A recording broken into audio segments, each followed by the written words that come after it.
Snapchat and say, hey, we're live now. I can't, I don't want to, you don't want to see this, right? I'll just scream out the window. That sounds good.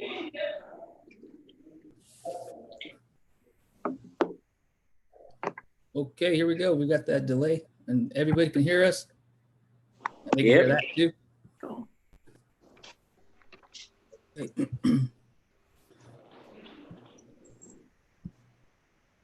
All right, everybody.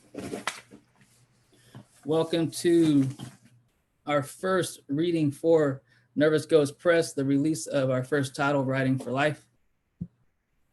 We're very excited to be here. We're very excited to have our authors, our communities, and our friends and family watching us. It's a learning experience. It's been a great experience. Stressful, amazing, educational, frustrating, all of it. I love it. I want to remind us all that I hope everybody is healthy, happy, and warm, and are staying as positive as possible, as supportive as possible, and just as lovingly as we all can, no matter what and always. My name is Matthew Mejia, and I'm the publisher here at Nervous Ghost Press, and I have a few words to share before we begin. Chad, Michael, and I are very excited. We began Nervous Ghost Press almost a year ago, and we wanted to create something that brought communities together, not just our own, but our extended communities, those of our friends and family, our neighbors in other countries and in other states, and in other worlds and cultures. We wanted to express our belief that writing saves lives. We've seen it in our own lives and those of our family and friends. And we want to show that writing is a tool like painting, photography, dance, music, and all other forms of art that we use to step outside of our bones and into something stronger, into something bigger, scarier, more tender, and in all senses perfect. Because when we step out of ourselves and we place ourselves into a space that has a purpose only for creation and for love, we become unstoppable. And we wanted to bring people together with our first title, and that's what we did. I believe we did. We have our readers here. I think you can see their faces, beautiful, beautiful faces. All of us except for Michael. He's right there. Nah, I'm just kidding.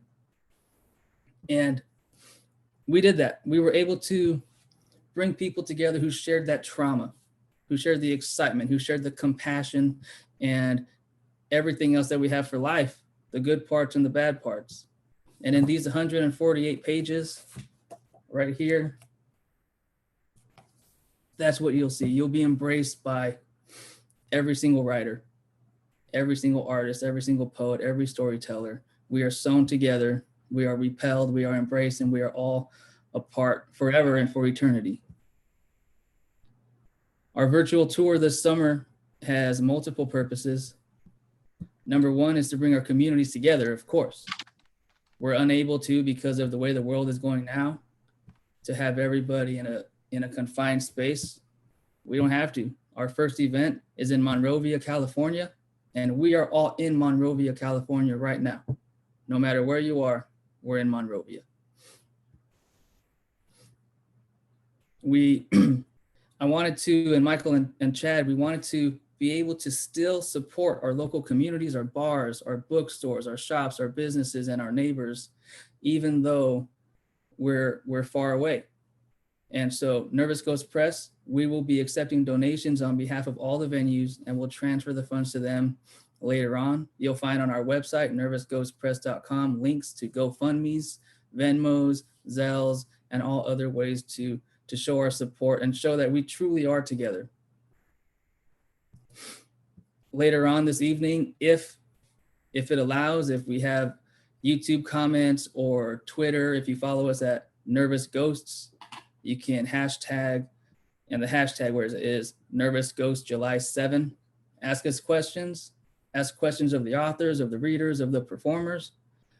And you can also email editor@nervousghostpress.com if you are a performer, if you're a singer, a dancer, a writer, and you want to be a guest speaker. if you want to be part of the community and up here with us, definitely let me know. Give you a shout out, and everything will be fine. Um,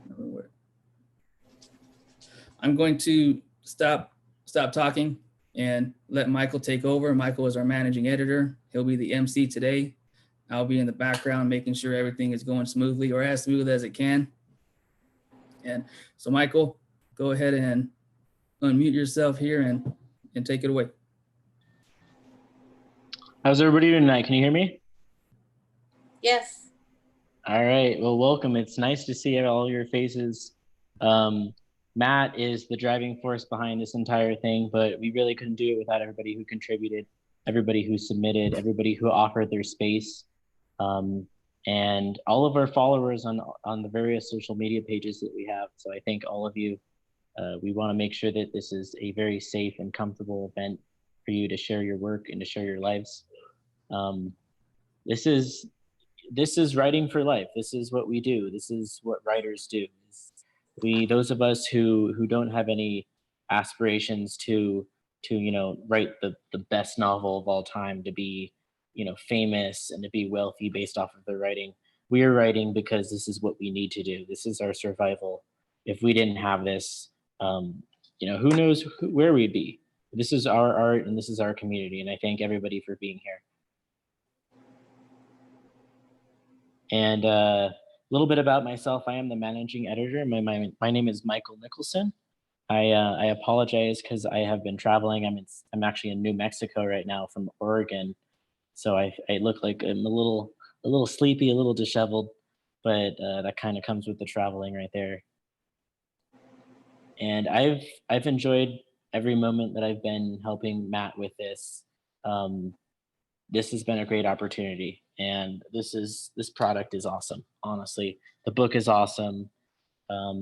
If you don't have your copy yet, you should be getting it shortly, and I can say that you will. It's a well worth the read. It's a great book.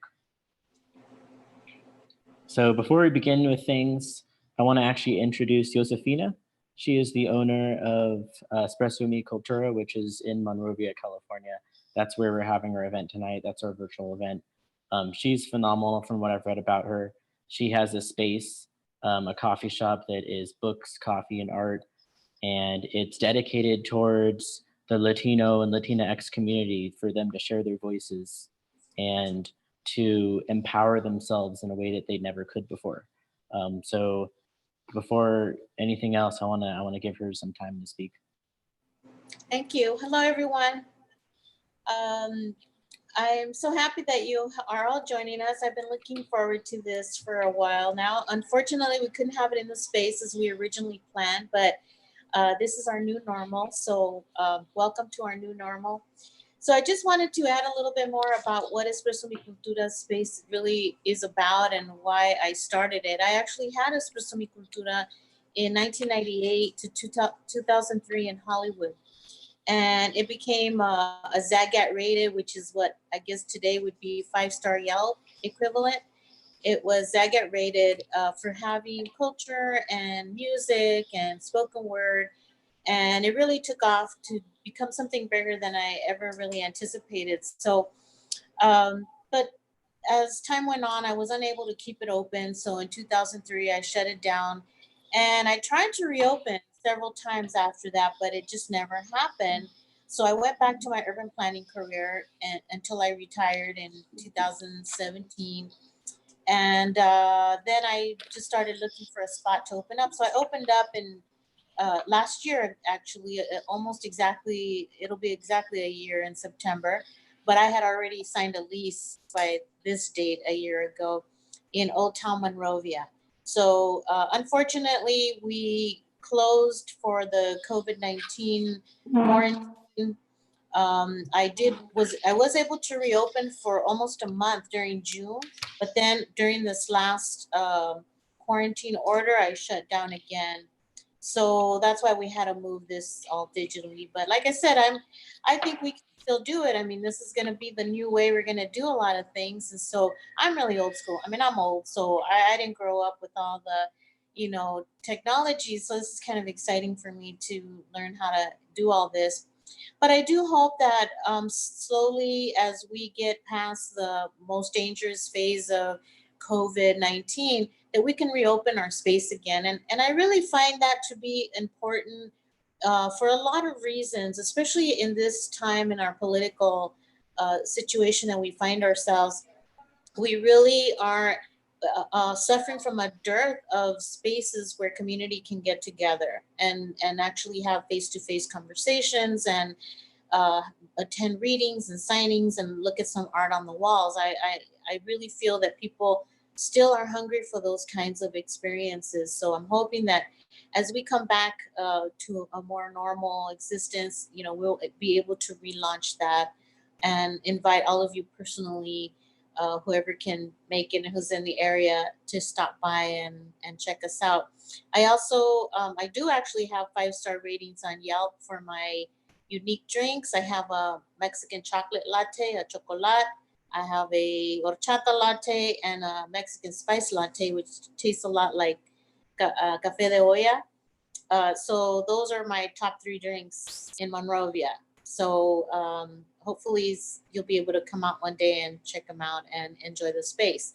So with that, I will turn it back to Matthew. Hi, Matthew. We've met on the phone only, so good to see your face. So I'll hand it back to you, and however you want to proceed with the event. Thank you all again. It's nice to meet you all. Definitely. Thank you. Thank you, Josefina, for having us and for hosting us as close as we can. I think this is fantastic. We're all learning together, and I think it's really powerful that we can still come together in an environment that is so loving and caring, regardless of, what's going on. And it shows our perseverance and our strength. And so, thank you again, always. And I'm going to hand it over to Michael to introduce our first reader, our first speaker. And let's get this party started. All right, Mike.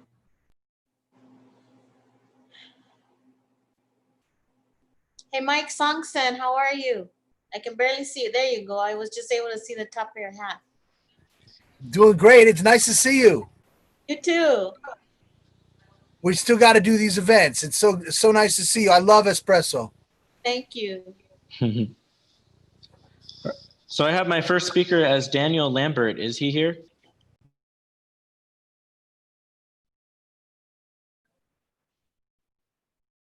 Daniel, are you with us? Can you hear me now? Yeah, I can hear you. Okay. Thank you. Yeah. Yeah. I was just I teach at East LA College with Matt, my colleague, and I'm very happy to be here. And thanks to Mike and Matt and Josefina for allowing me to share my work. So this is one that is in the anthology, and it's based on true life event that happened at our house, my wife and I. This one is called Deadly Breakfast. On a bright, crisp morning, my wife finds a finch dead in our bird feeder. It is still in the feeding position. I don rubber gloves and slowly remove it.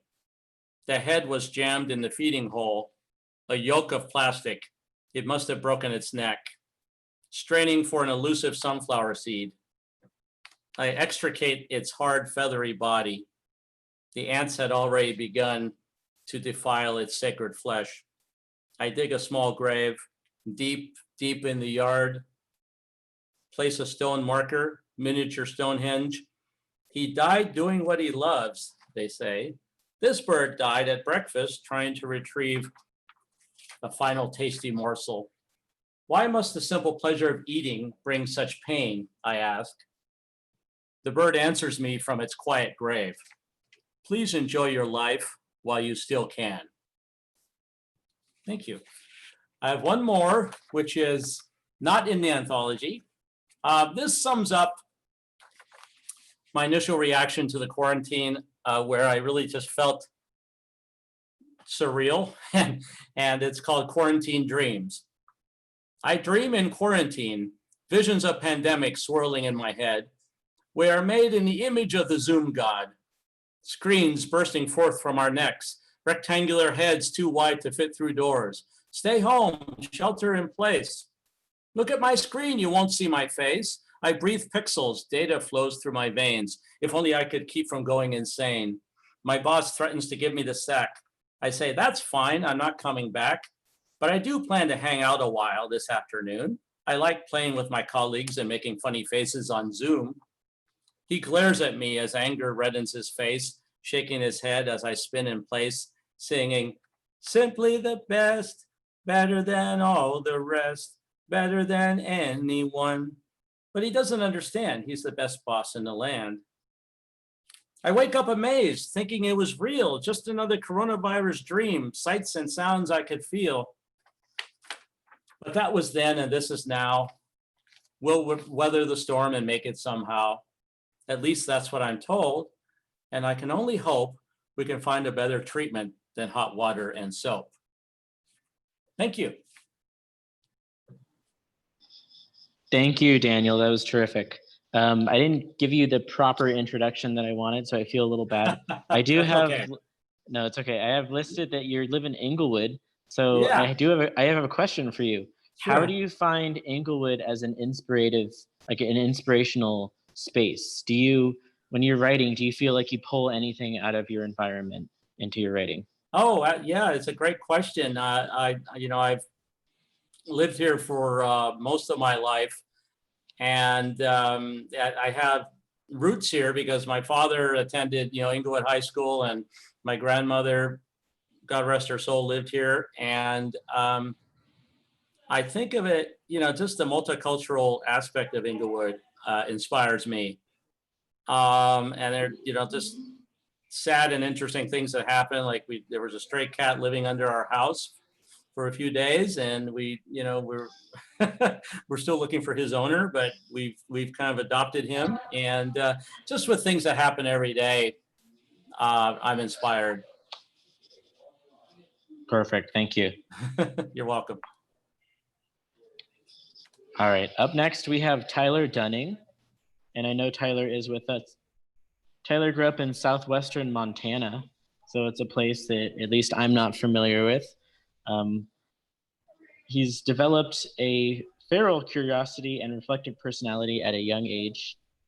The mindset has led him around the world to nearly all of the US national parks. So kudos on you. That's one of my goals. And to the darker recesses of his own creativity. He's dabbled in such occupations as professional wrestling, archaeology, social justice and advocacy, and academia. At his core, he is a writer, and he does have a website, which is www.tylerdunning.com. So check him out there. Tyler, take it away. Thank you. It's always a little bit of a trip hearing my own bio, especially reflecting back on those pro wrestling days. You won't get that with this story today. So I'll be sharing the story that's included in the anthology. It's called Wonderland, at least for now.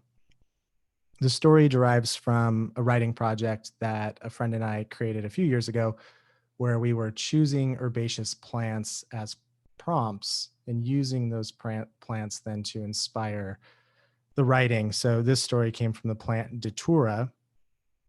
Thank goodness I recently told my mom about all my drug habits, because this is a drug story. Wonderland, at least for now. Space Brad wants me on drugs, psychedelics specifically, mushrooms more specifically, Liberty Caps to be as specific as possible, with the psilocybin taken via a low dose of self-brewed tea while in the great outdoors amongst towering ponderosa pine and smaller Douglas fir and smaller yet silver sage or rubber rabbit brush or nodding onion, all to be done with friends and blankets and coloring books and a hope for spiritual awakening. I trust him with my health, wellness, and all things gone putrid in my mind.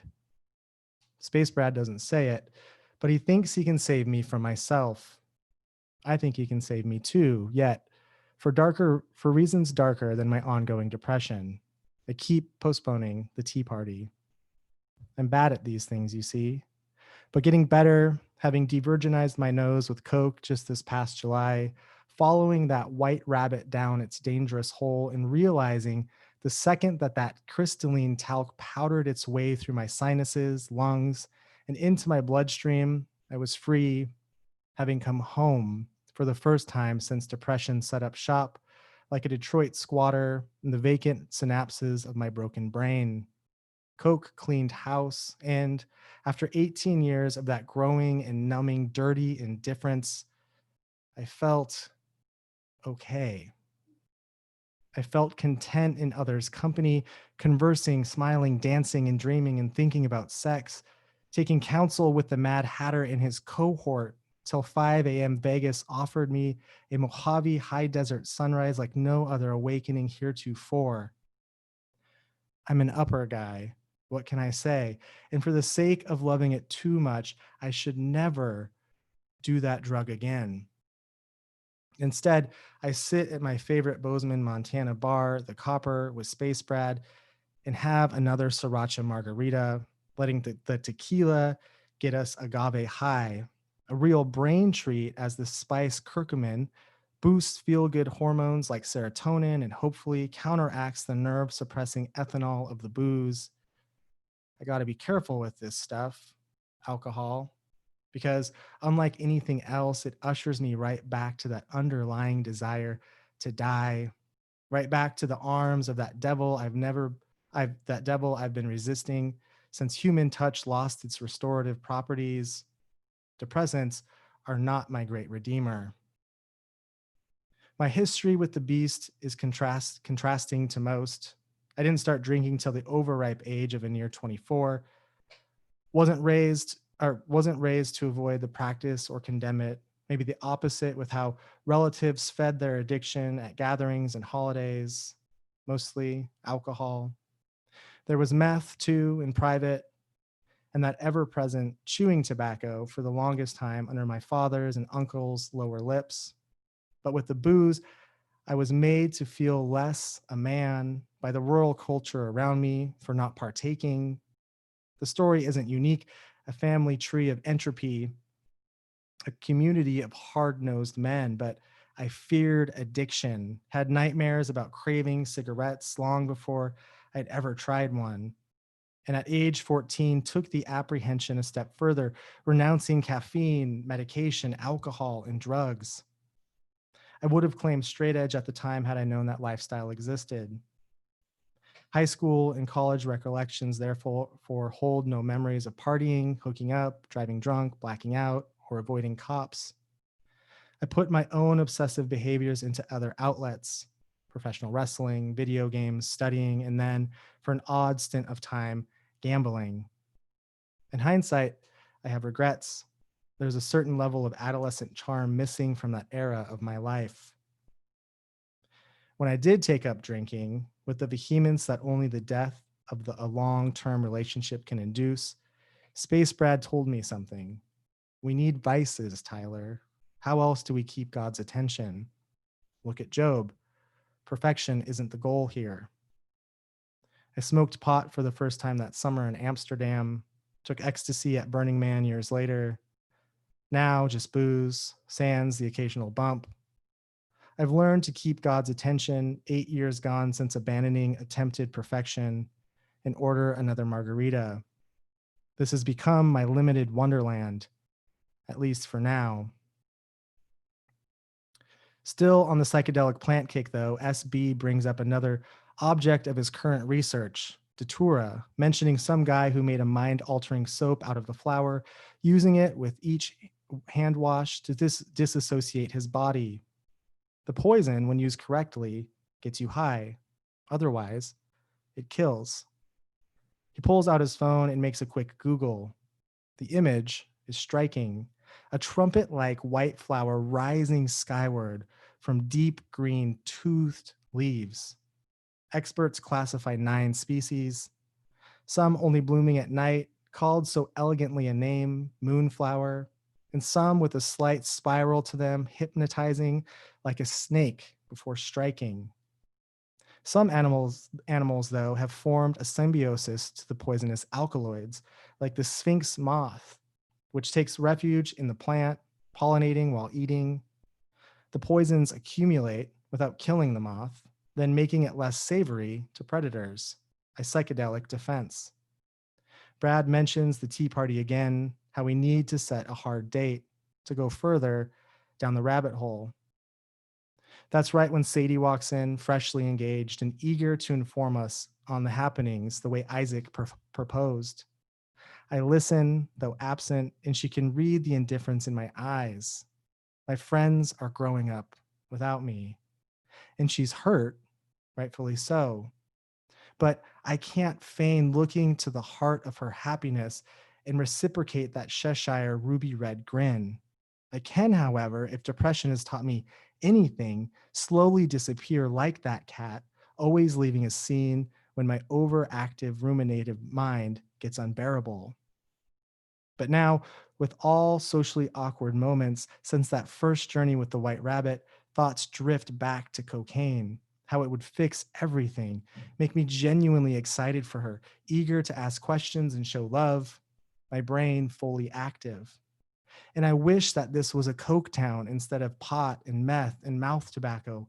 So I take a beat heading to the restroom, if anything, to splash water on my face, to wash my hands and ponder the possibilities of datura, its power to blur reality with fantasy, to hallucinate this world back to good and find a poison that could protect me, to somehow keep God's attention. I'm bad at these things, you see. Friendships, caring, dissolving my ego, but getting better. Luckily, there's a tea party on the horizon, and I'm late for a very important date. Thanks.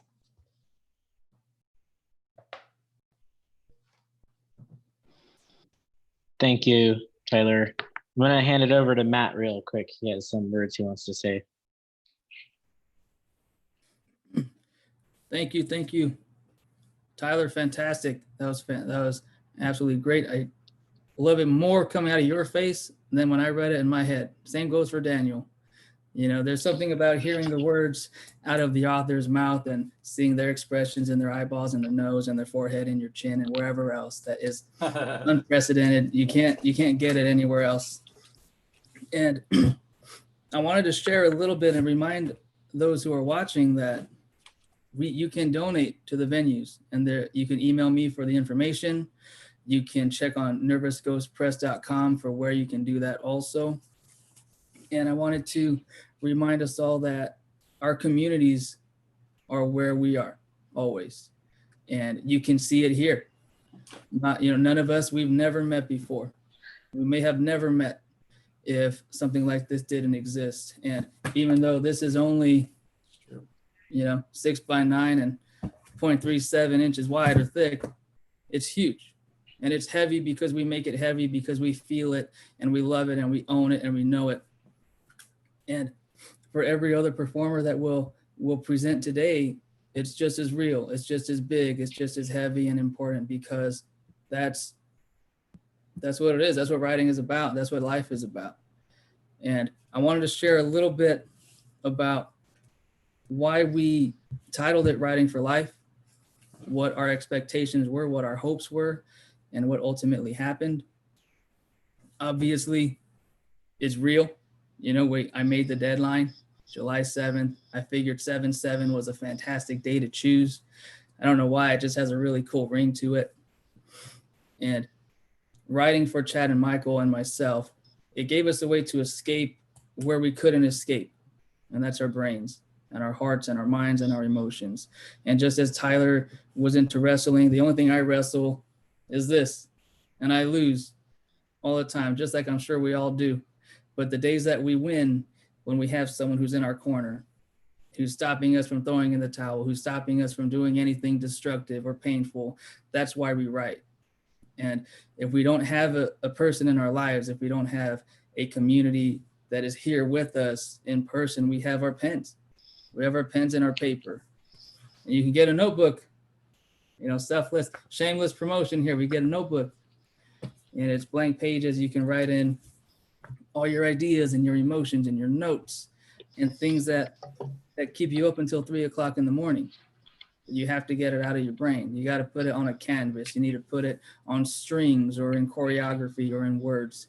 And so I wanted to, I'll jump in every once in a while just so you get my face on your TV and your computer and just share some few anecdotes or stories or, things that I think are important. And I want to say, whether you care or not, to our readers, to our viewers, to those who contributed and helped out with this project, I'm proud of us and I'm proud of it. And so I want to send it back to Michael to introduce the next speaker. And you'll know when I come back because, you'll see that. All right, Michael.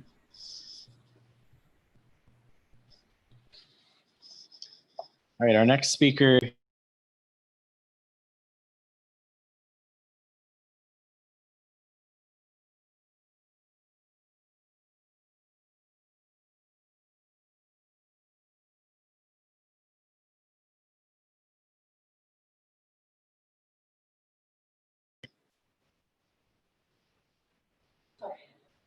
Sorry, my audio was off for a second.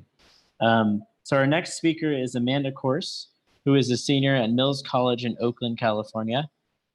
Mills, big representation there. Amanda, did you already graduate? Yes, I did. Congratulations there. Thank you. Great school, great undergraduate, great graduate programs. She is the youngest of three. She is an aunt, a cashier at a nursery, and a witch.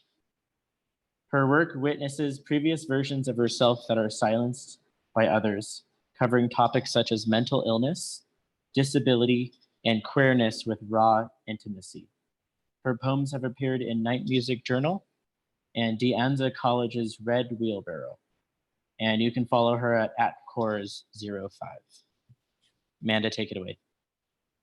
Thank you. So I'll start with the poem that is in the anthology called Time Capsule. It is in the deer's eyes. It is in the thoughts that pass by with their lights on high beam. It is with me locked in the bathroom, escaping mild conflicts and disagreements. It is in the classroom pointing out failures.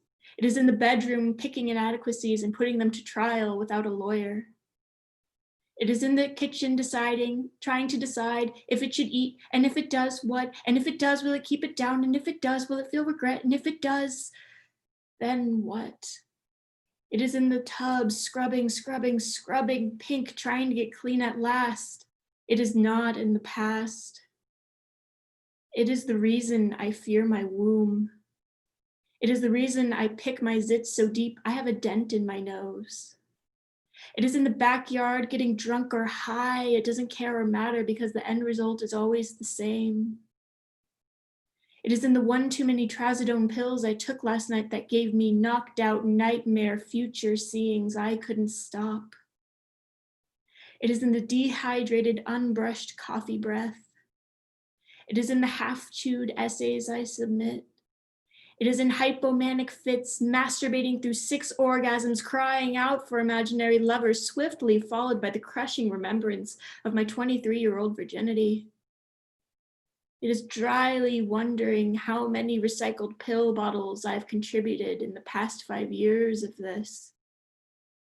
It is warning my roommates I'm bad again because I don't want them to be afraid of me.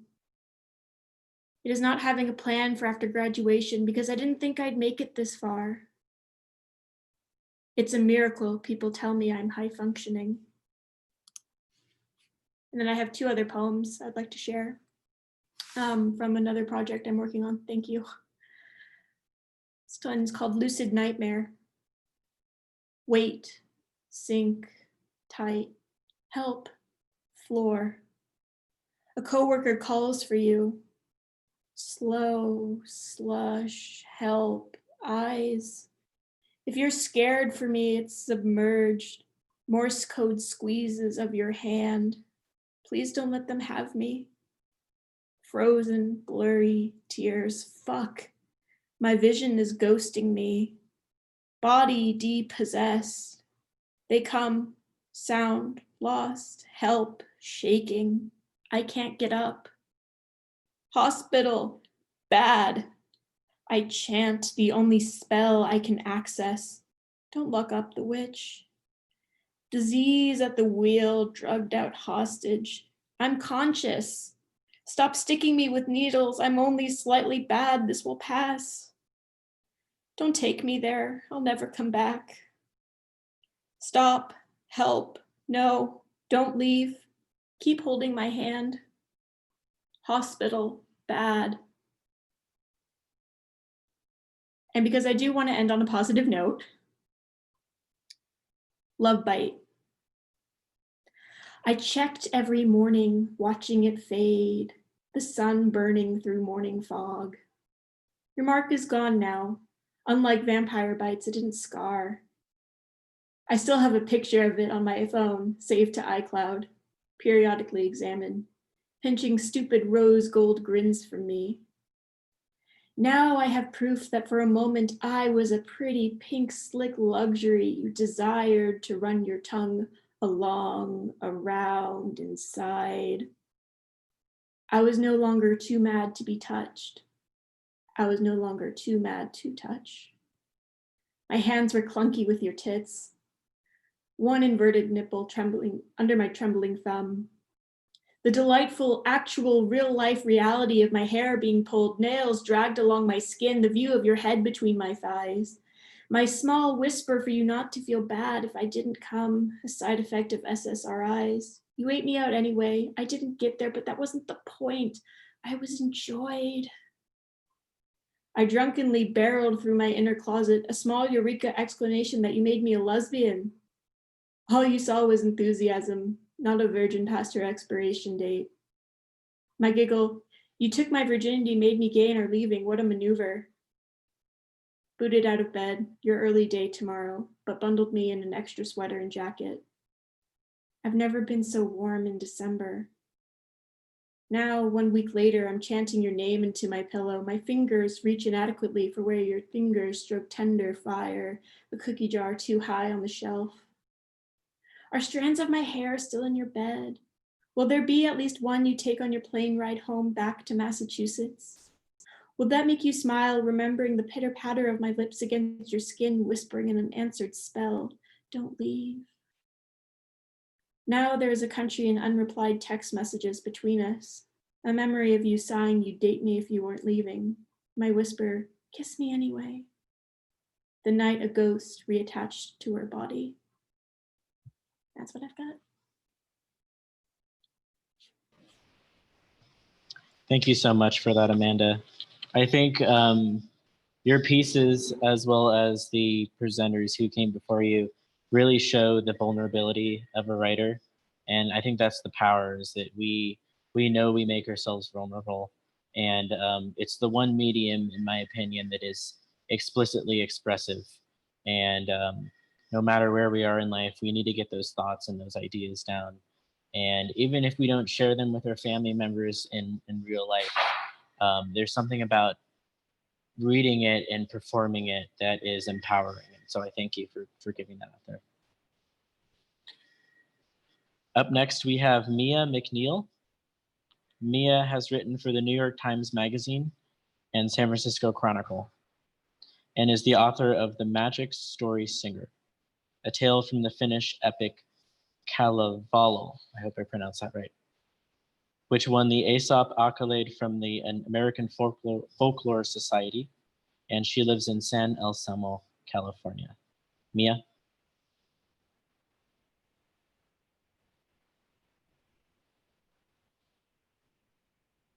Is Mia with us right now?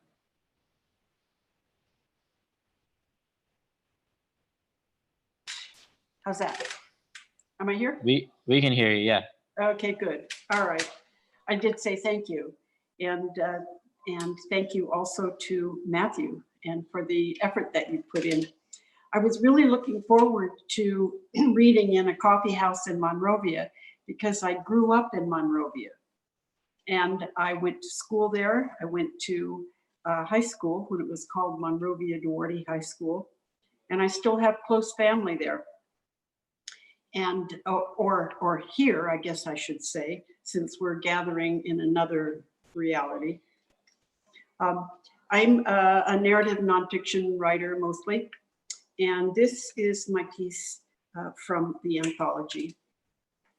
It's called Fall.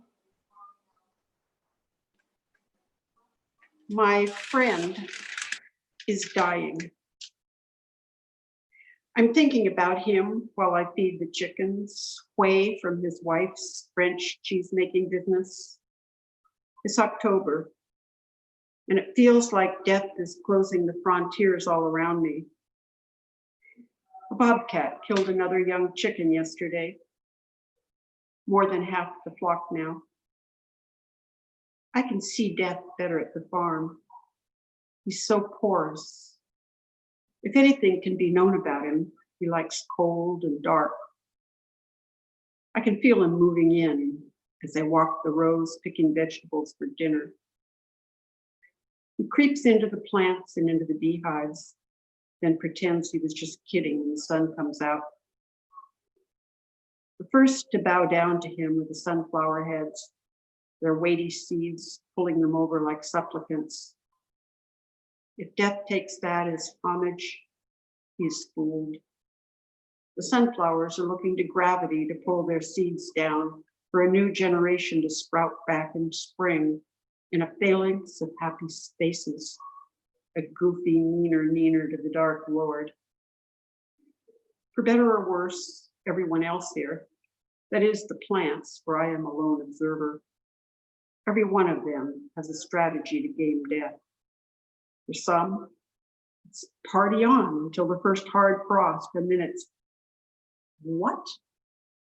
Frost is an affront so disrespectful to their beauty and fecundity, they die an operatic death, proclaiming their innocence as their leaves yellow, brown, and drop. It comes suddenly, overnight. The eggplant, peppers, tomatoes, summer squash, cucumbers, all of them turn to ghosts, ravaged, but leaving their seeds in the nurturing placenta of rotting fruit. Others, like the grasses, just keel over early, stating, "Go ahead, do with me what you will. Freeze me, you can't hurt me anymore, I'm dead." But their spirits have long since scattered on their seed, wide in wind. Some dying plants, poor souls, you know their kind, depend on everyone else for support in keeping them going. The birds have to spread their seeds for them. The sparrows and swallows are gone now, but a flock of quail and a family of turkeys stays pecking on the support crew. We could learn from the brassicas, who would thumb their noses at winter if they had thumbs and noses. Having those has not helped us ward off death as well as they do. They have a simple strategy. What they have are pockets in their leaves filled with sugars that have a low freezing temperature, a natural antifreeze. Kale, broccoli, Brussels sprout. Those fins-eating cabbage soup up there in the north are fortifying themselves with magical defiance of the cold. Everyone here has a strategy. That bobcat rushes the fence until a young chicken panics and flies high through the top of the fencing. The bees have a different plan. It's a long walk for me up the hill to the hives. I could sense the temperature like I never could before I started keeping bees.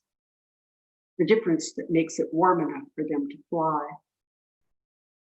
Some mornings I come out and know they can't yet warm their thorax muscles enough to get their wings moving. And I feel as though I can't get moving either. To put a number on flying temperature, it's 55 degrees. 13 degrees Celsius for my scientist friends who disregard the American backwater that's not yet adapted to the rational metric system. They're no longer measuring the world in awkward, divisible arms lengths. The other terminal The other thermal drop that marks the beginning of death's coma on the farm is the first night below 10 degrees centigrade. That's 50 degrees for us yokels. Then all new growth stops cold. When I lean down to the hive entrance, I see some foragers coming and going, but the drones are gone. Lived their lifespans or kicked out. The value of their sperm is nil. The cost-benefit ratio of feeding them until spring is obvious to a bee brain. I won't crack the hives open today.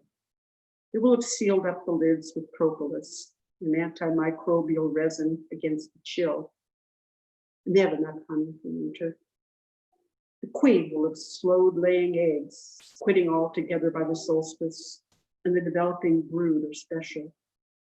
The bee's strategy confront winter, like the brassicas, by beefing up. The survivors are fed extra protein and live twice, 3 times, as long as their summer sisters, hunkered down in a cluster. As the dying blooms drop their seeds, kissing them off to the winds, relinquishing them into the crops of birds, or exploding them out with a prayer. New life hides from the rage and dominion of death's winter. Partisans waiting to rise in revolt at the first signal from their commander, the sun. The bees will be ready when that happens. And our friend, he sings tonight at a bar on a barge, grounded on the bay since World War II. Some things can hang on.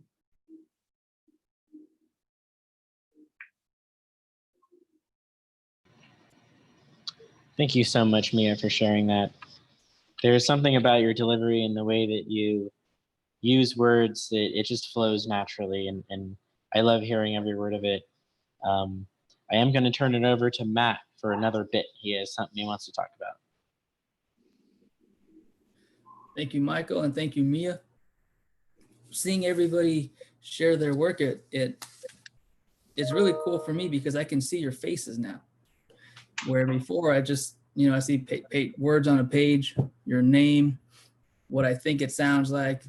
And it's really nice to be able to put your face to the work, because even though you look nothing like what I thought you would, you look exactly how I thought you would. And I don't know why. It's probably why people don't like watching the movie when they read the book first. But in this case, I'd rather see your faces always. I wanted to remind those who are watching and those who are presenting, also your friends and family, if you know anybody who wants to join in next time or in a future date, we have these throughout the summer. And if they want to perform, to send us an email, to contact us on Instagram or Twitter or anywhere else. And I know that it's scary to present ourselves in such a vulnerable way, and watching everybody do this. And when I was, practicing and working with Chad and Michael to get this ready, I remembered the first time I ever presented in public, and it was November 26th, 2013. And I'll always remember that date. And I was shaking, I was crying, I messed up, everything was heavy, everything hurt. But afterwards I felt like a balloon. I felt so light. I felt like I can do anything I wanted because I wanted. And that's, it lends into the power of art and of writing. When we get it out of our chest and out of our brain onto a piece of paper, we can throw it away. We can save it, we can lock it up, or we can read it and we can own it. When we paint something on canvas, it's no longer poisoning us in here or in our heads. It's free. It's free to die in the sun or to grow in the sun, to sleep in the moon, and to let the seasons do what they will. And so again, I just want to express my gratitude to everybody, those who have already presented and those who haven't yet, those who will present next week and in the other months. And I'll share more information about future dates later on.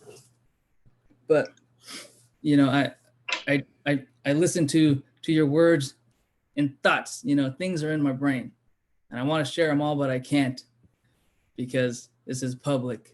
And there, certain things we can't share online, rules are rules these days.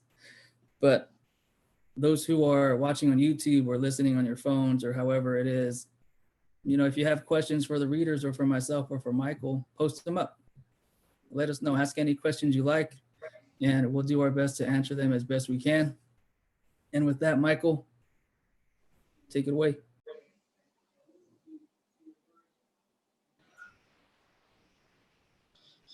Daniel, I just got your message. Thank you again for contributing. I hope you enjoyed this, and we'll hopefully see you again in the future. All right, our next speaker is Zoe Ellerby, a freshman at Columbia College. And so you as well as Amanda have firsthand with the whole COVID crisis and how that deals with academia. So, you know, kudos to you for dealing with it. Her heart is dedicated to every piece of her ethnicity, and she does have a lot. She's African American, she is Puerto Rican, and she is German. So she has a lot of voices to speak towards. She's been writing since the 2nd grade, when she figured out how to use Microsoft Word on her mom's Windows, which we all remember those, probably the fat bottomed monitor that we all love. Creative writing is one thing that helped her discover who she is and the many different sides of her humanity. She wrote her first book, A Bottle of Citrine, for National Novel Writing Month, and has been editing it in pieces while simultaneously creating new drafts, and filling journals with ideas that are mere babies compared to what she has planned for the future. And it's great to know that you have all those plans. So Zoe, take it away. First of all, I want to say thank you to Matthew and for all of Nervous Ghost Press, because you're the first place that is publishing my work, and I'm going into Columbia as a junior now, and I've been published 3 times before 21, and I just want to thank you guys for being the first. And a little bit actually about the pieces that I'm going to be reading. I'm just going to be reading like 5 minutes of each piece, so it could take up 10 minutes. And about these pieces, I wrote them, I actually put them down on paper when I was probably in the hardest year of my life, which was my first year of college, and I am extremely proud of them. And I'm extremely proud of the fact that I get to share this with all of you people, and to all my friends and family who are watching this now, hi. And your baby made it. And I'm gonna keep going. And I'm gonna start with the piece that is in the anthology. It's called Complexities in the Infrastructure. Just a real quick trigger warning to anybody in the audience. This does have mentions of suicide and sexual assault. So without further ado, here is Complexities in the Infrastructure by me. Who cares if he's sad? We're all fucking sad around here. I don't give a shit. Cry baby, get over yourself. Pinche idiota. Vete a la chingada. Pussy. I'd say you are what you eat, but you've never touched a girl, have you? Your own mommy probably didn't even want to hold you. Fuck you. Fuck you and your little fairy ass. What are you, a twink? You want me to fill you up with my cream? It'll be extra sweet just for you. Oye, Vaughn, mira, why don't you kill yourself already? Pendejo. New York has some weird buildings, especially Poughkeepsie. They're weird because they all look the same, but you know, they're different. They just feel different, smell different. Some bricks are dirtier than the others, some bright red, power washed to hell and back. Some aren't even brick because that's too urban. Some of them are that boring, gloomy drywall, blank and ripe for vandalizing. In Poughkeepsie, they try to keep that pretty picture of a tourist site so they can replace the old viejas taking up property space. A lot of buildings tower over you like teachers or the landlord. It makes you feel like a kid again, being so small compared to this unnatural mass of a thing. It would crush you at any moment. Your bones breaking under the weight of man's new godly image. We're so obsessed with our creations. The apartments are just like mini versions of big buildings like Rockefeller and the Empire State. not wide like the fat museums and pretentious art exhibits. Nah, these dirty little toddlers want to be just like mama and papa, big and important, but they have all kinds of shit on their face. Parents too tired to clean them up, or they haven't even noticed because the kid's sibling just tried to eat a battery again. But they love the new buildings. They're new kids that are shiny and undamaged by forces beyond their control. They still love the older buildings, but they get less new shit and gotta settle with what they have, even if their infrastructure is compromised. The apartments also have what the landlords like to advertise as balconies. These balconies that are small and practically useless, just a slab of metal and concrete hanging out from the place you sleep every night. The gallbladder of all walls, not useless enough to get rid of. You just have to wait until you grow out of it or it tries to kill you. I like it. I think the only benefit of being as small as I am for a dude is that I fit perfectly on these balconies. It holds my weight and I can stick my arms and legs through the bars. Mom always said that was super dangerous, and if I fall through, Skittles has to catch me or he's grounded for 3 years. I won't die. I'll land on my feet. You're not Spider-Man, mijo.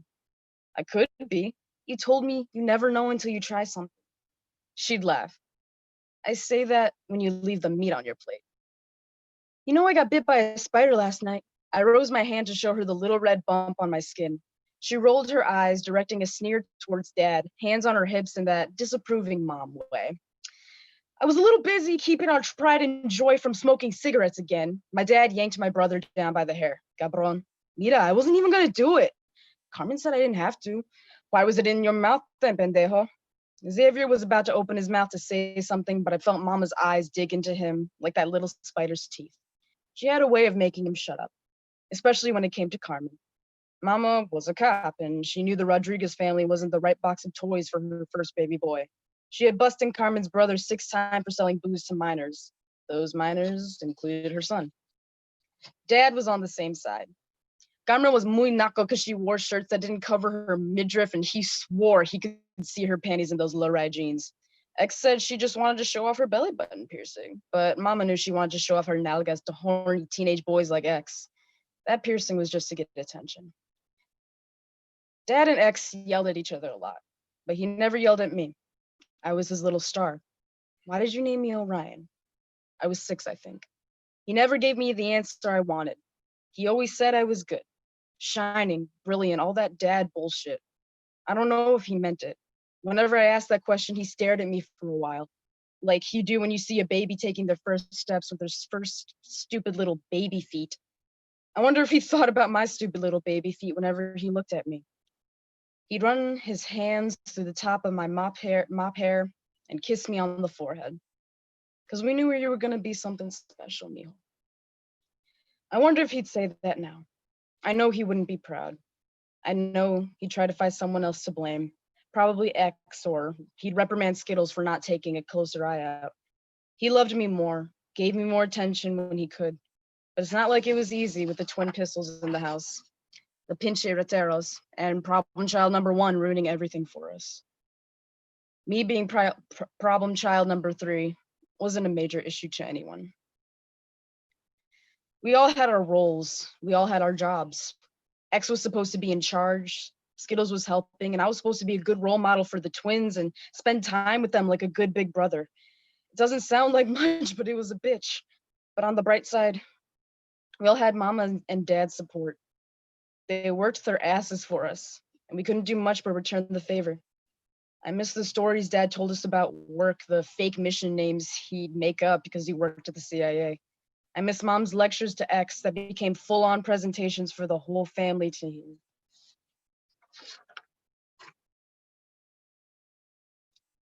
This was my fault.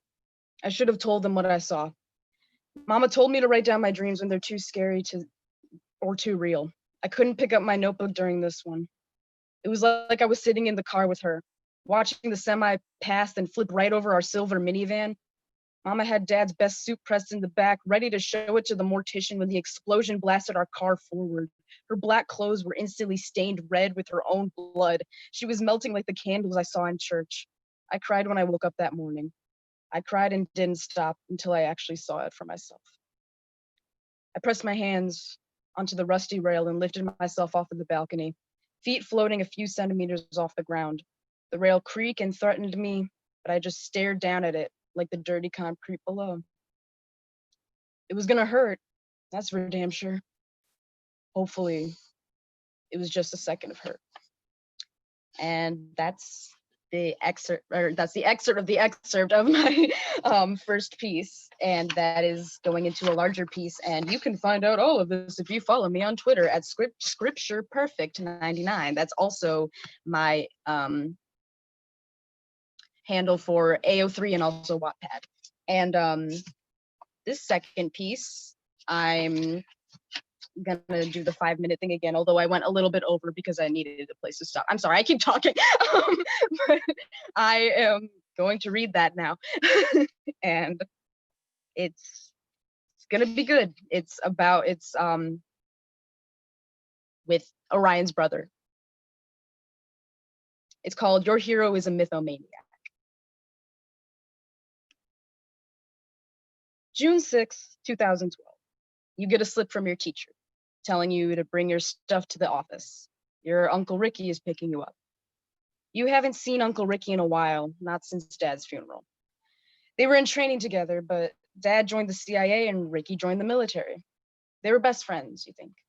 And here you are, sitting in the passenger seat with the man who told you to remember that weed is a hookup and not a marriage. He's in his uniform, and he ain't talking. He's just staring straight ahead. The deep brown in his face a shade lighter, like he just saw a ghost. You hope the ghost was Dad. That would mean you still have the chance to see him again. You assume Ricky's taking you to the hospital, taking you to another therapy session that you forgot about. But the car halts at home. The beige siding looks gray under a malicious sky, the clouds completely consuming the sunshine. You hope it's just the weather and not your little sister freaking out. When she's having a raining day, she usually makes sure everyone else does. You sit down next to Orion. X is standing, his feet are anxious, and he's biting his nails. It's what he does when he can't smoke. Rocky is holding down Raina's wrists, two identical faces showing you the same dread you saw outside. You were right about the weather. Mama's dead. Crash, the lamp. Thunk, the coffee table at the wall. You listened to your family scream, kick, and punch whatever was there, infuriated sniffling echoing through the house and stifled wails of pain. So it happened again. The wires in their heads all snapped, sparks starting a fire. Yours snapped too, but instead, it was just a blackout. I pull at my earlobes. The inflamed skin protests, but I want to get a better look. I look like the cutie vegan boys that you see on Tumblr, only brown. The girls on the cheerleading team said this wannabe punk rock thing wasn't really gonna work for me, but I want to keep the family brand alive. They wouldn't get it, I think. X has a mess of piercings, tattoos, doing everything in his power to not look like Dad. Oreo is too scared of tattoos, but I told him he could get one whenever he wanted. He's always doodling on his hands. I figured he'd want something on his arm or something. It's like a family tradition. Mama had a few tattoos on her legs and back. Dad had some on his chest and arms. The twins are pumped to get theirs. They've got a list going. I have one. A little pair of gardenias with their stems tied together, 5 petals falling tenderly towards my heart. The stems have Mama and Dad's name, and the petals have ours. I don't think I want any more. X told me it was sappy and to get something else, but I'd rather have the names of my family than that flaming dog skeleton. Can't judge him though, we're all different. The gauges didn't kill me, but Rocky was gonna puke. I picked him up after group therapy with Raina, and they weren't talking, so I figured someone said something that made the other one think of something that they had solved a long time ago, then they got angry again and started fighting about that something. The cyclical struggle of the twin pistols, I gotta say. If they can't keep the bullets to themselves, they're gonna end up shooting each other. I made Rocky stay in the car and told Raina to make sure Orion had eaten. Why can't he text you? Why don't you text me when you get into fights? I'd get into trouble. She said it like I wasn't making sense. So if he didn't eat, Rocky interjected, his eyes locked in his phones. Don't be a dumbass, Raina growled. I wasn't talking to you. You asked a question. I didn't ask you. Yeah, well, I answered. Get out. Pinche, the car let out a loud honk. One of those long ones, like when the driver passes out on the steering wheel. I pressed my elbows deeper into it, glaring at Raina from the rear view mirror. She clenched her fists until they shook, black hair falling over her eyes. She got out in a huff, embarrassed. Not like I woke the whole neighborhood. We hear honks every day. She's just like a cat. Spray her with water once and she takes off. Gone. She never texted me about her brother, so when we got home, I gave Rocky some cold water and made Oreo some pasta. It's a good start, tastes like nothing and doesn't take too long. Before I bring the bowl upstairs, I see a grocery bag full of snacks I forgot to put away. I bring those up with me too. I quietly open the Sharpie-covered door. It's got all kinds of doodles of characters he loved as a kid. He'd sit in the hall and draw for hours.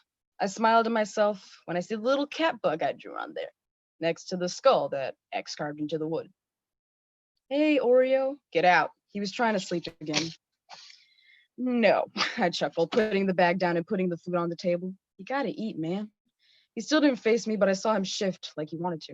I'm not hungry. Get out, Skittles. You're not jacking it, are you? He whipped the covers off to prove he was still wearing those suffocating skinny jeans. Why you gotta do that? Why you gotta sleep in denim? I plopped down, startling him out of sleep. Cabron. I could have thrown the pasta at you. I could have thrown the pasta at you. Ya tu sabe. You'd be warm. I guess. I gave him an unsure laugh, but he covered his eyes with that floppy mop of hair. Eat a little. Mira, I got some snacks that you can keep in your desk. Rats. Rats are friends. I grabbed the pasta off his end table. They're little like you, and they gotta eat too. Pinche gotcha. He pulled his knees up to his chest, scanning the floor for any rodent intruders. Don't compare me to that. You been drawing? I pointed the notebook at the end of his table. A sketch of a lion with some math sprinkled in it. Orion mumbled. He does that a lot. I lean over until our shoulders are touching, moved back to my place, then leaned into his shoulder again. I felt a growl vibrate through all 5'3" inches of him, but kept going. A Cheshire grin painted on my face. Bopping our shoulders together and looking up at the ceiling like I was completely oblivious. I heard him sigh, annoyed before he snatched a bowl from my hands. Hey, good job. Hey, shut up. He stared into the bowl like it was the deep end of the pool, and he had no floaties. He mixed it around a bit, an audible rumble from his tummy. I cocked my head, eyes all big and innocent. Want me to do it? Do what? I snickered to myself, taking the fork and waving it around his mouth. Say, no, he bristled, covering his face with his hands. Don't, no. His olive skin turned a cute shade of pink. Not a goddamn baby, Shane. I shot out a laugh and tossed the fork into the bowl. Well, either that or you got to do it yourself. And you can read the rest of that on my AO3 and my Wattpad at Scripture Perfect. 99. I will put that in the chat, both chats. So thank you for this opportunity, and sorry if that was too long. Thank you so much. You had a lot to say, and that is always appreciated. I do want to talk about your performance. You have a very conversational read, which makes it easy. You enunciate and you add the right stresses and you change your voice. And so it was great to see you speak. So thank you. Our next reader is Stuart LeSean, whose work has been published in numerous literary magazines, including Measure, The Kenyon Review, Phoebe, and Your Impossible Voice. His book of poems, Body Tapestries, from Dreamhorse Press, was a winner of the Orphic Prize. Stuart? That's me. First off, thank you, Matthew. Thank you, Michael. I've gotten to know you a little bit the last couple of virtual meetings we have and get a sense of your sweet, kind, generous heart and spirit. So thank you very much. Thank you, Josephina, if you're still listening, for hosting us tonight. I live in Ohio, but I grew up in LA. So next time I'm out there, I look forward to trying some of your great lattes. I have was probably the shortest poem, shortest work in the book. It's, I don't know if you can see it, but it's kind of pretty short. It was originally started as a piece of hint fiction, which for those of you who don't know what that is, it's the narrative. It's a story in less than 10 words. The most famous kind of example is Ernest Hemingway's For Sale, Baby Shoes Never Worn. That's 6 words. This is This is 9 words, inspired by the Me Too movement, but it could be other context in any sort of abuse, called Ripped from the Headlines. After he'd finished, I felt smaller than a bruise. That's my contribution to the great anthology. I'll read a couple of other poems. This next poem is called Marching in the Cities of Shivering Bells. It started off as a homophonic translation of an exercise I learned from Charles Bernstein, which is when you translate from a foreign language, but not according to what the words mean, but according to how the words sound. So the bones of this poem started out from a piece of Dante, but it's sort of centered around the recent protests. There were some in Columbus and even the small town I live in, Delaware, Ohio. It's called Marching in the Cities of Shivering Bells. And it has an epigraph from a woman named Kimberly Jones, who's a YouTube little video went viral in the last couple of weeks. And they are lucky that what Black people are looking for is equality and not revenge, Kimberly Jones says. Marching in the City of Shivering Bells. Unity orbits us, the bedraggled, the frontline poor, naked at the altars of our stigmata, our aching, our untenuous atonements. Faces masked, lungs unleashed, outrage interconnecting our unmasked demands over social distances. We who are parched in revolution's verdant pastures attend to our torturers, beating them on the anvils of our upraised fists, our calls and responses, our votes as we refuse to turn away again, all too stingy in our revenges. The third poem's a little longer. It's a narrative poem. It's written as the death toll gets larger and larger these days. It's called Corona Ghosts. Nodding off, locked down during one of those long, lonely COVID afternoons, I dreamed I was staying at a sort of traveler's monastery.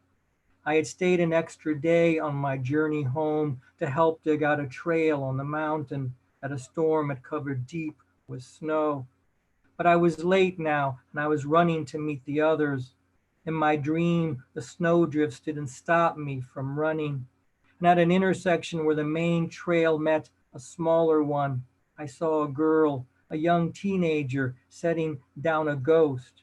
She placed it at the side of the trail like a trash can one might place beside a curb. As I ran by, the ghost took up its place beside me, step by step, keeping pace. After a while, the ghost said, she didn't want me anymore, you know, after Corona. Though a girl had left the ghost, I saw that the ghost beside me was an old woman. She had long braids of gray ghostly hair, and she wore a parka made of animal skin. Buffalo skin, she said when I asked, from the ghosts of buffaloes. Her boots were made of animal skin too, like Uggs, but with more fur. I'm sorry she left you, I said. The ghost looked sad with her taut lips and her eyes that looked straight ahead. Glassy, ghostly eyes, the eyes of a ghost. Where are you going? I asked. She paused before replying. I don't know. Are you lonely? I knew it was forward of me. Yes, I am lonely, very lonely, she said. You miss the person for whom you are a ghost, you mean? I immediately felt stupid for asking. My lungs were heavy from running. When I started, I had felt so good, but now I slowed down to a trot, then a walk. Finally, I stopped, panting. I watched my breath like glazed smoke. I still couldn't see the others yet, and I couldn't see the ghost's breath either. No, said the ghost, I don't miss the person for whom I was a ghost. Do you? He sounded irritated, and I wondered about the anger and the sadness of ghosts. No, I don't, I said at last. The sun was shining, the sky was ice blue, the fir and the spruce trees glittered. Already, I was missing the time when my ghost would leave. Would you like to come home with me? I asked. Where is that? The ghost replied. Suddenly, I wasn't sure. I don't know, but wherever it is, you are welcome. The ghost looked down the trail, then at the sky, then at the glittering fir and spruce trees surrounding us before she turned to me again. Yes, she said, I will go with you, and our home will be our home until the day when we must leave. Then we were quiet together for a long time. Thank you so much. Thank you, Stuart. That poem that is included in our anthology is incredible. After he had finished, I felt smaller than a bruise. Do you have that poem in front of you? Can you hold it up so people can see it? Yeah. Kind of, you can't see. I think it's incredible how so few words can inhabit so much space and convey that emotion. So thank you for sharing that. Last but certainly not least is Mike Sonkson, aka Mike the Poet. He is a third generation LA native acclaimed for poetry performances and published articles. Poet, journalist, historian, tour guide, and teacher. He completed an MA in English and History from CSU Los Angeles and is currently an educator at St. Bernard High School. Mike, it's your time to shine. How's everybody doing? It's really great to see you all. Josefina, having that hot chocolate at Mi Espresso Mi Cultura was a real highlight in January, and I was so glad I got to go there in person. I tried to bring my wife and kids there, but I went on a Sunday, and it was right before quarantine, so I missed you. But we'll get over there again. And I want to give a big thank you also to Michael and Matthew for all you're doing and all the great readers. And it's really nice to see everybody. I'm going to read a poem right now, the poem that's in the anthology. It's called Whose Story Do We Tell? And this is an ode to a great LA woman named Judy Baca, who's had a 50-year career of painting murals. She's painted over 100 murals in LA.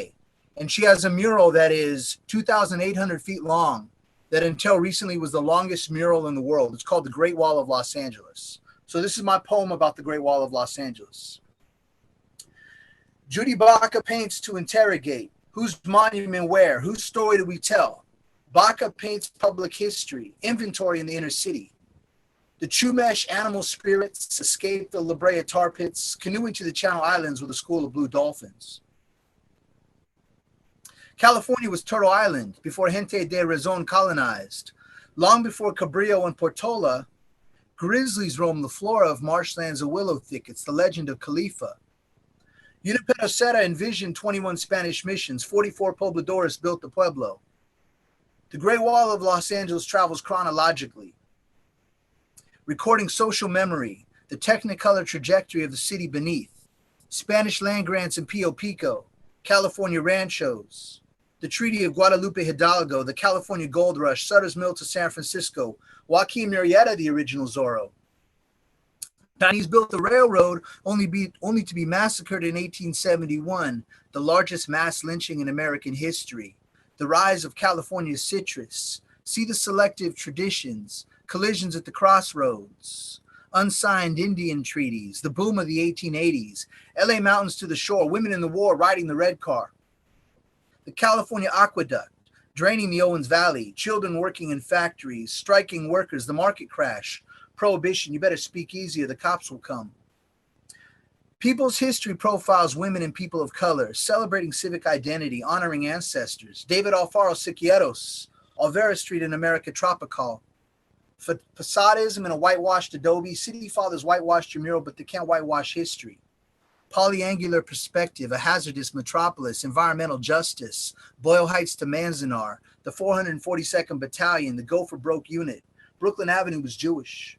The Red Scare, McCarthyism, division of the Barrios, concretizing an ancient river, forebearers of civil rights, destruction of Chavez Ravine, popular culture in the age of white flight. Farewell to Rosie the Riveter, goodbye Dust Bowl refugees, the Great Train robbery, illusions of prosperity. Baca paints what City Hall forgot.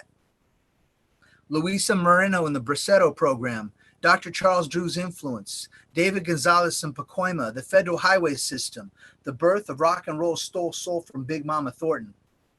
An age of appropriation, erasure and assimilation, our shared human condition, a choreographed dance, singing gospel from the streets. We fight fascism at home and abroad. Who we can be in solidarity, honoring stories, uprising of the mujeres. Mi abuelita, mural making is social practice. Organize an ofrenda, collaborate first, then paint. Calling all couch potatoes. Sing the song of suburbia. Somewhere in San Fernando, turn on your television set, turn up in your tract house. Take up the sword of justice. Be on the lookout for monarch butterflies. A new era of art and expansion. End housing segregation. Right the wrongs of repatriation. Okay, boomer, come along, Coldwater Canyon. The battle for Los Angeles. Reconciling historic narratives. Whose story do we tell? Whose monument where? Thank you, everybody, very much. And this anthology is beautiful. Thank you all so much. And to be continued. It's great to read with you all. You are all awesome. Thank you, everybody. Incredible work, Mike. As a native of East Bay, Oakland, California, it is so refreshing to see a native of Los Angeles speak so highly and speak from a place that they know of Los Angeles. So thank you. Thank you, Michael. Thank you. All right, so Mike is our last reader, and I want to open it up to the Q&A right now for anybody who had questions. And Matt, if we have any questions from YouTube or other viewers. I do have a question for everybody, though, because we are writing in such tumultuous times where not only the nation is suffering, but the world as a whole is suffering with coronavirus, with protests, and everything else that has been thrown upon us in the year 2020. I'm wondering, and this is open to everybody, whoever feels like answering, do you ever feel like your voice or your writing is insignificant during a time like this? Or is it more empowering? Does it inspire you to get your words out and to reach a larger audience?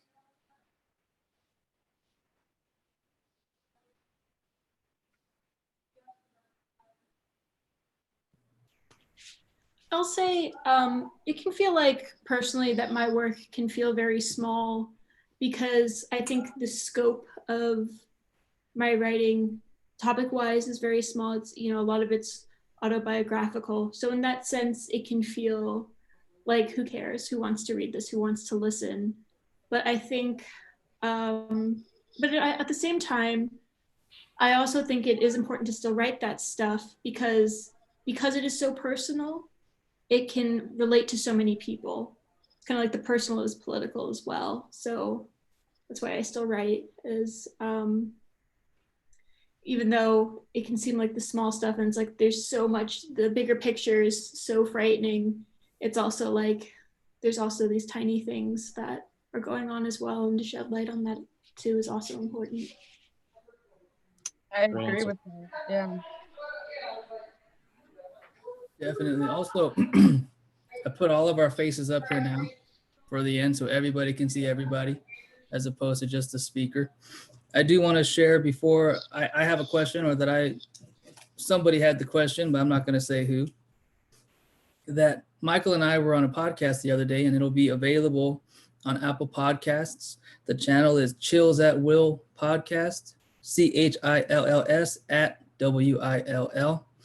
We share our story and our inspiration for starting the press, how we got into writing, and other, things that we have personal stories and what we felt like sharing. And I think it was great. I was in it. Obviously, I have to say it, even if I didn't think it was great. But I'm happy that it was something. And I want to open it up to whoever wants to speak now. Everybody is able and available to. So whoever wants to jump in, just jump in. I'm excited to see how we handle this in this virtual setting. So let's go.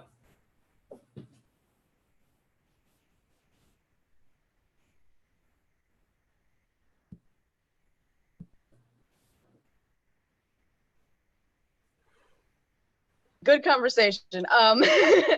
I think personally, just like with this whole thing that's been going on, it's given me definitely, like, you know, of course, COVID-19 and like the Black Lives Matter protests, which I think is a very impactful thing for me as a writer, especially considering I'm a Black writer.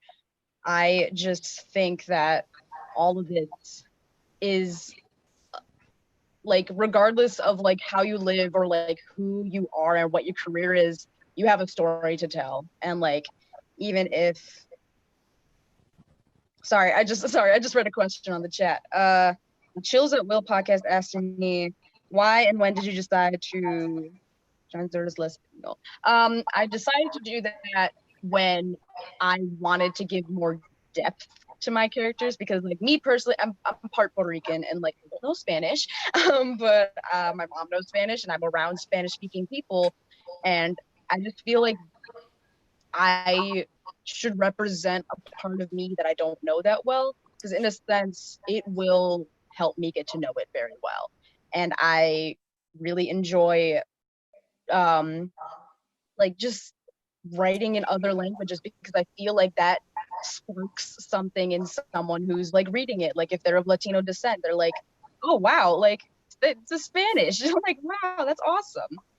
Like, how do I decide when a word is best left untranslated? If I don't understand the sentence, then I know the reader's not going to understand the sentence. It's I read my stuff to myself, to my best friend, who I don't know if he's still here, he probably left, but I read my stuff to my best friend, and like if it doesn't make sense to him, or if like I'm reading it out loud and it doesn't make sense to me, then I just take it out and then I find a different phrase that I can use somewhere else in the piece.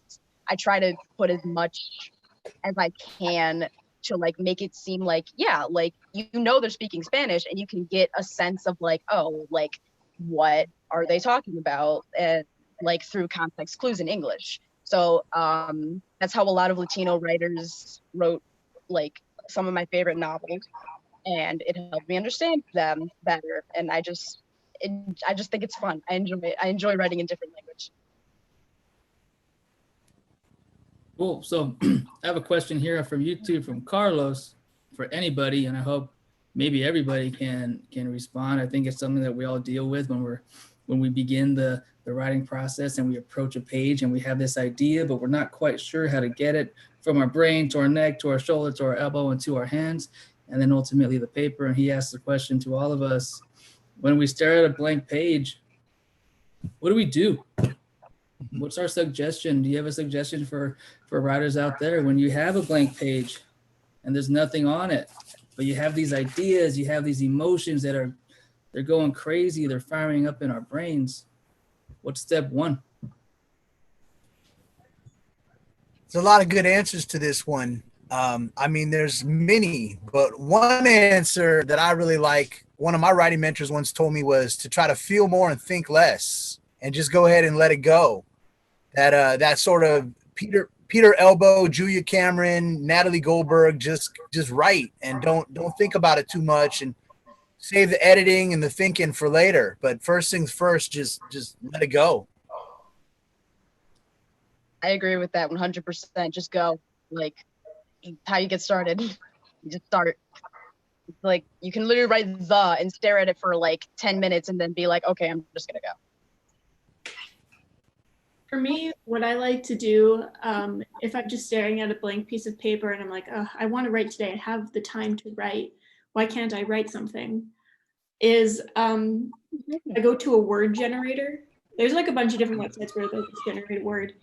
And then I finally find a word that I like, and then that triggers something for me, an image, a memory, something, or if I don't like it. And then I just write based off of that one word. I find that helps. I mean, the power of play, you know, what Amanda's talking about, having exercises or something, just writing out a play. But what Zoe's talking about, I mean, she writes out of her ear. You could just tell she has this fabulous ear. She writes out of the various languages and rhythms of the voices that she hears, and playing off the rhythms of language. You know, and writing, and that will just lead to stuff, and it's your emotions and your thoughts are going to come out as you surf the rhythms the voices that are part of you. That's been my experience. Yeah, stream of consciousness is a great tool. In my opinion, it's very liberating. Even if you write an entire page that are fragmented thoughts that might be incoherent, you might only pull one or two sentences or a few phrases out of that page, but that's something, and that's a good starting point. Definitely. I know that before we began this live stream, a few of us were speaking, and we had we shared stories of cleaning up our rooms and winding up with papers and ideas and Post-its and notebooks and all these things that we have written in the past that were hidden away in a drawer under our beds or in the closet. And something that I've learned recently, and it took a while, was save it. If you wrote something on your phone or somewhere, save it. Save it, because in 5 years and 10 years and 20 years, you can look back and go, oh, dang, hey, that sounds pretty cool. Maybe I want to write it. In the moment, it could sound silly, but you know what's silly to me could be amazing to somebody else. And I'm sure I say a lot of silly things that some people enjoy, and I certainly hear silly things that someone didn't intend to be silly, but that's the way it came across. I have a question for myself to everybody, and this is maybe selfish, but it's how was it? You know, how was the virtual experience here? Because we're having almost 14 more of these throughout the summer, and unfortunately, if you don't like it, too bad, because it's happening. And if you do like it, then I'm happy. And also, this can go to Josefina too. How was it hosting a virtual event? And would you be open to, rescheduling in person? Of course, I am. We all are, I hope. And anybody can share still. Absolutely, everyone is welcome to use the space. That's what it's for. Ideally for me, because I don't consider myself an artist really in any way. Like, I can't draw to save my life. I'm a lazy writer. I have a lot of great stories. People tell me I'm a good storyteller, but I don't write anything down because I'm too lazy. So I kind of live vicariously through readings that I attend, or books that I read, movies that I watch. I'm kind of more like an observer than a participant. But in listening to your voices and your messages and your thoughts and your vulnerabilities is, for me, being part of the experience. It's like reading a book that I'm able to step into and actually watch and feel and hear. So for me, that is the most gratifying part of the role that I play. So of course, anybody who wants to do any kind of performance at Espresso Mi Cultura is always welcome to do it. I don't really have a budget yet for paying artists. I just offer the space for any kind of community benefit. If you have merch that you want to sell, I don't take a part of it. You can sell it, or CDs or whatever it is that you have as a product. But for me, really, it's more about creating a community space, and that can really take any number of forms, from being just pure, entertainment, enjoying, let's say, like a good band or music or a poem, all the way to just being really strong and hard and punching people in the face with your words, because sometimes we really need that. Because sometimes protest songs or protest poems can be really, they can hurt to listen to. And sometimes they can make us cry, with joy, because we are feeling, with you, the pain or the happiness, or just the plain old childhood memory. So of course, you are always welcome to reschedule this, to do it in a physical space. But I am enjoying this venue too. It's new for me, like I said, because I'm just school. So I'm enjoying it. Awesome. Thank you all for sharing. It's really beautiful to listen to you. Yeah.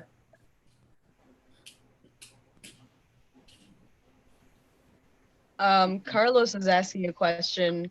One thing is writing, the other is sharing your writings with others. That requires some bravery. How did you, I'm guessing all of us, how did you all conjure the strength to share with others? And Great question. that's a great question, because each took me years to do it. And I'm going to refer to my best friend again. It literally took me until I was about 14, where I mentioned that I write to my best friend, and all he said was, show it to me. And just having that one person, if it's just one person who's like, show it to me, that can change your whole like perspective. And then like getting actual feedback and like hearing from them, even if it's just one person, like I said before, it impacts you. It's a lot, and it definitely helped me. Like I probably wouldn't be doing this if it wasn't for my best friend. Yeah, I wouldn't be doing any of this if it wasn't for, I had a teacher my junior year of high school. Her name was Deirdre. And every Friday we would have the Friday letter where we would write to her about what we were doing that week, whether it was about assignments, but we were also allowed to talk about personal stuff. And every now and then I would share with her one of my poems, just because I knew that she would just write back. I wouldn't have to face her expression. And then she was like, you're pretty good. You should share this somewhere. You should submit it somewhere. And I did. And that's ultimately how I ended up with the Red Wheelbarrow magazine at De Anza. So I guess it just takes, you just have to find this moment, this spontaneous moment where you're like, fuck it. And you show it to somebody. Like, I suggest like you email it to somebody, because then you can't cancel that. And once it's sent, it's sent, It just takes this moment of just like, yeah, fuck it, I'm gonna do it. Yeah. And it's usually pretty rewarding. Yeah, great answers. I want to go off of what Zoe said about that one person. And, again, I need to bring everything back to the book and the anthology and what we're doing here. And we all need that one person. But for all of us, we have 38. We have 38 people. And for every 38, and for everyone who reads it, we got another one. And we're building a new community. And the only way to do it is to buy one, like Zoe said, to finish that story. You want to, you're hungry for it. You want to know what's going on and see what the characters get into and how they move and how they're working. I have a lot of things going on over here. That's why my face is doing all these things. Don't get too distracted. But there was another question, and they said, Mike is obviously from LA, and our viewers want to know, where's everybody from? I'm from a few miles out of east of downtown LA. I know Michael's up in Portland, but today he's in New Mexico. And so if anybody would just like to share where you're from, where you're living, that would be fantastic. So take it away. And then after this, I will go through my closing statements and send us all home.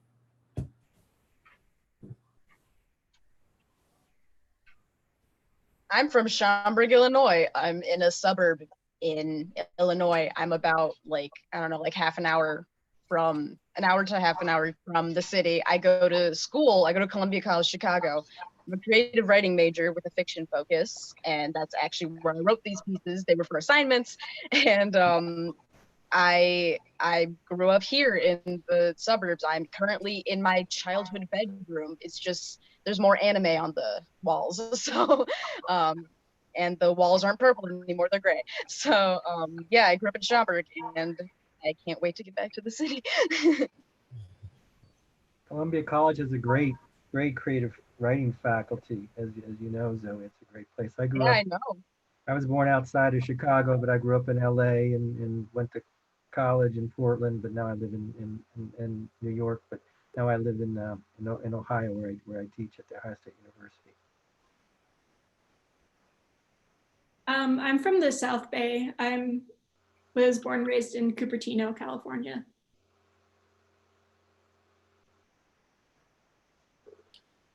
I was born in Guatemala, and I was raised in Fremont, California before I moved to Oakland. And then I moved to Southern California, and then I moved back to Oakland. And now I live in Portland, Oregon, but I am here from New Mexico. I love traveling, and I think it's important for writers to understand that their environment does shape their work, and that we need your voice. It doesn't matter if you're from a suburb, it doesn't matter if you're from a major city in the Bay Area or where else. Your voice matters, and you bring a lot from the space that you're working in.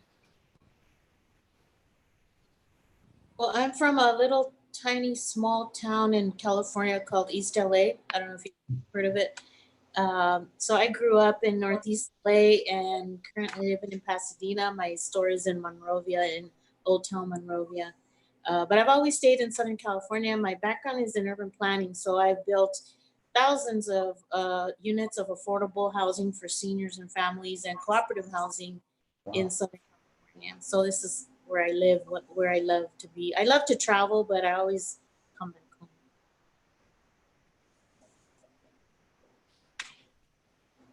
I was born in Southern California, in Hollywood, actually, and I used to spend summers with my grandmother in Oakland. I went to Berkeley and traveled for a few years and settled in Marin, where I've lived for a long time, in a straw bale house with an organic garden, an organic farm, actually.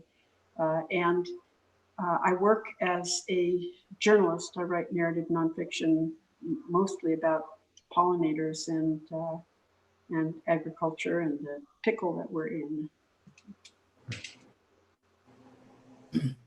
Fantastic. I think it's really cool to be able to see not only your faces, but to learn about where you're from and where you're going and why you're going and everything like that. So now, unfortunately, you have to see me, and I think it's going to be, anyway.